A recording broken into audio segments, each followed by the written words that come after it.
Sarkhej જોવાપુરામાં mega ડેમોલિશનની કાર્યવાહી જારી। આ તમને અહીંયા રસ્તા ઉપર પહેલાં એક દરગાહ દેખાતી હશે અને બીજી સામેની બાજુ પણ એક દરગાહ તમને રસ્તાની વચ્ચોવચ્ચ દેખાતી હશે।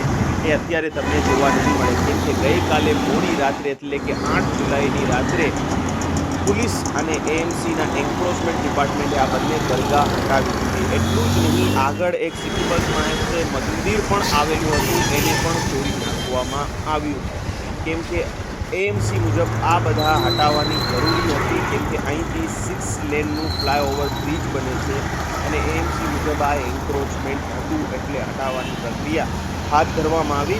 પ્રક્રિયા દરમિયાન બહુ ભારી માત્રામાં પોલીસ રાખવામાં આવીને બંને રસ્તાઓને બંધ કરી દેવામાં આવ્યા હતા અને પછી આ બધા ધાર્મિક સ્થળોને હટાવવાની પ્રક્રિયા કરવામાં આવી હતી।